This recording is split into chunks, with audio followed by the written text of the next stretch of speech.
Hello everybody and welcome to today's video. As a reminder, my name is Hannah Griffin and I am a health educator here at OCO Health Education, and I'm making today's video as part of a series that LGBTQ+ Drop-In is doing on self-acceptance. And the topic that I'm going to be covering is consent. Now, this discussion of consent is going to directly pertain to the LGBTQ+ community, but that doesn't mean that it's not something that everybody can benefit from and that it's not a topic that everybody should know about. I'm just going to be focusing on a few key elements that are pertinent to the LGBTQ+ community. And that being said, I do want to put out a slight trigger warning that I am going to be talking a little bit about sexual assault here, but for the most part, this is going to be a pretty positive conversation about consent because, as we'll talk about, consent is a great, awesome thing that we should all be practicing and that you're already practicing. So let's dive into it. I'm getting this information from the Human Rights Campaign and also a resource called Queering Sex Education. So we're going to start with the basics, which is what is consent anyway, because not everybody knows, which is totally fine. And put in a really basic way, consent is pretty much asking permission to do something or giving someone permission to do something. So we can ask for consent and we can also give consent. And a super easy way to remember consent, specifically when we're talking about relationships or becoming intimate with someone, is the acronym FRIES, and this comes from Planned Parenthood. So FRIES stands for F, freely given, so you give consent and no one is pressuring you to say yes. It's based on your own free volition. Consent is reversible, so R, reversible, meaning you can withdraw consent at any time. You can tell someone, yes, I'd like to hug you, and then no, never mind, I don't want to kiss you, or you can be in the middle of something and decide that you no longer want to do that and you can take back that consent that you gave. Consent is informed, so the I in FRIES stands for informed, and this means that all parties involved are aware of what's going on. Something that we like to talk about that has to do with informed consent is that you've had a discussion prior to the activity you're engaging in about maybe what activities you're going to engage in, or you've disclosed your STI status, things like that. E stands for enthusiastic, so when we're asking for consent, we're making sure that we get a very clear, yes, I want to do this, yes, I'm excited to do this, and it's not, well, maybe, sure, I guess so. That's not enthusiastic consent. We want a clear, excited yes. And then lastly, specific. So we're asking consent to do specific things. Just because someone has given you permission to hold their hand doesn't mean that they're giving you permission to kiss them. Just because someone has given you permission to kiss them does not mean that they've given you permission to have sex with them. So we want to make sure that we're asking for specific consent for specific acts. So that's just a little refresher for what consent is, and everything that I'm going to be talking about in this video is also going to be in graphics that will be posted to all of our social media pages, so make sure you check those out if you ever need a reminder. Now I'm going to touch on why consent is specifically important for the LGBTQ+ community and just some factors that should be aware of. People in the LGBTQ+ community experience sexual violence at rates higher than people who are not a part of the LGBTQ+ community. And I don't say this to mean that because somebody is gay or because somebody identifies as LGBTQ+, that there's something naturally about them that makes them predisposed to sexual violence. It's because of the fact that people who identify as LGBTQ+ experience higher rates of stigma, poverty, and marginalization due to discrimination. And these factors put a person at higher risk for sexual assault. So it is not because of these people that they are more at risk. It's because of the factors that are affecting them. LGBTQ plus people also experience higher rates of hate crimes, and sometimes hate crimes take the form of sexual assault.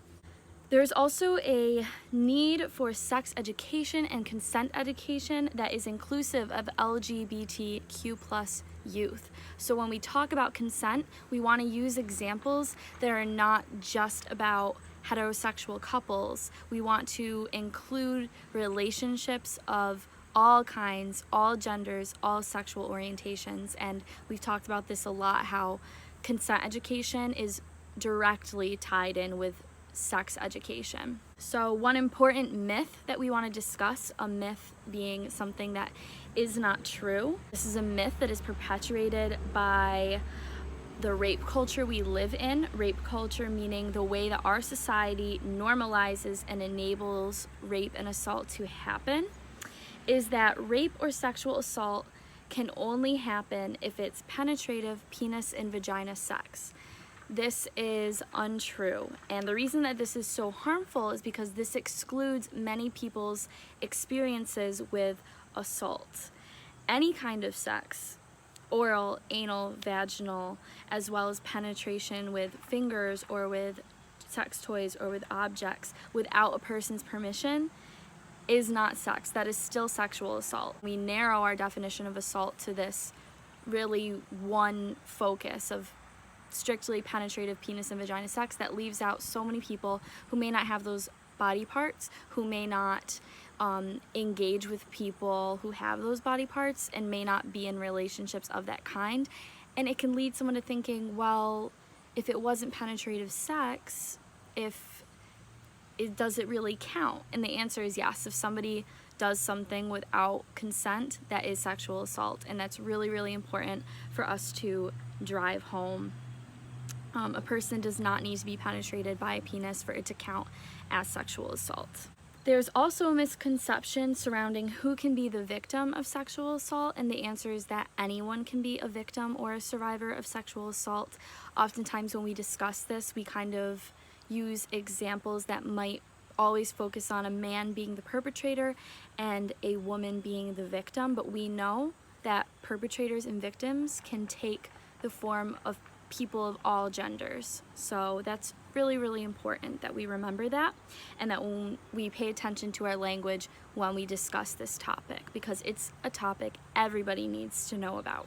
Okay, so we're gonna kind of shift a little bit away from the super heavy discussion, and now we're gonna talk about consent and how to ask for consent and what consent truly looks like. So consent does not need to be a scary or taboo topic. You already give and ask for consent in your everyday life in ways that you probably don't even realize. For example, when you want to borrow a friend's clothes, you ask them, you don't just take it, typically. This may not be true with siblings. I know that I've been known to go into my sister's room and steal a shirt without her knowing.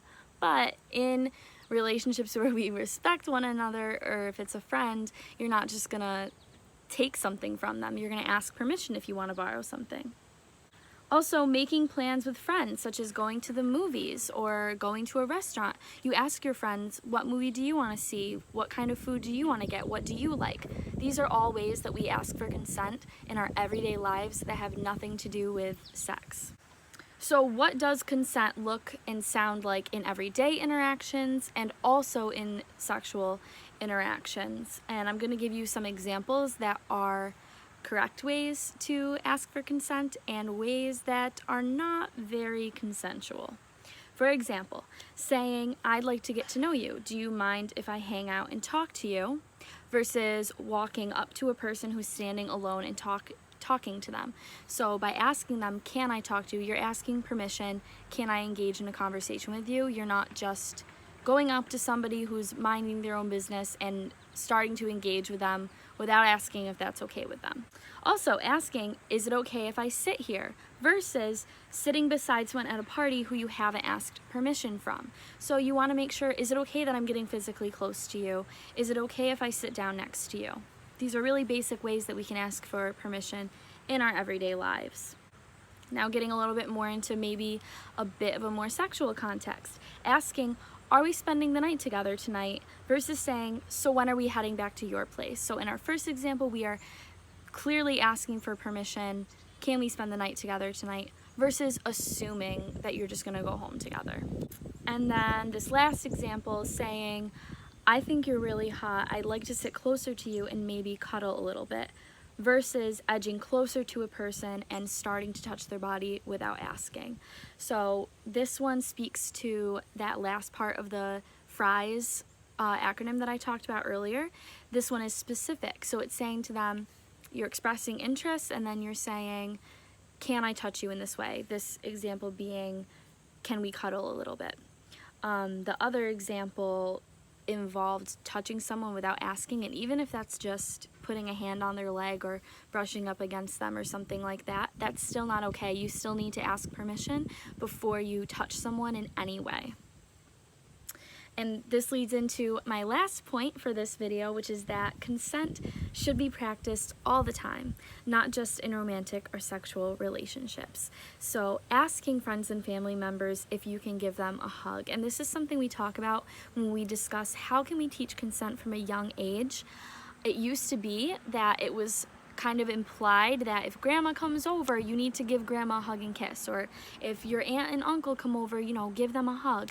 But kids as well as adults need to have the choice over their body and what they do with it and whom they allow to touch them. So not just hugging a family member, you want to ask permission. Oh, is it okay if I give you a hug? Are you comfortable with a hug? Maybe instead, especially with what we're living with in the world now, maybe you do a fist bump, or I've seen the elbow bump a lot lately. So just asking permission before you do things. And then also, this one kind of speaks to less of the physical boundaries of consent and more to the emotional or mental. Ask someone if you can vent to them before you vent to them. So if you're going through something really hard, you don't know what kind of day your friend has had, so maybe before venting to them or telling them your problems, you say, hey, is it okay if I talk to you about this right now? This gives the other person a chance to evaluate their headspace and to think, am I in a headspace where I can help this person? Or maybe I'm having a really stressful day and you know what, I can't help you right now, but let me take a breather. Let's talk about this in a couple hours. Let's talk about this tomorrow. So here we can see how consent plays a role in not only the physical sense but also the emotional sense, and we can see how consent is important in all of our relationships, whether that be an intimate relationship, a romantic relationship, a friendship, or a family member. I hope you learned something new in this video, and I hope we can continue having conversations about consent. And as always, if something in this video, if you have questions or you feel upset by something, please let us know and we can help you and we can connect you to resources. Thank you for listening and have a great day.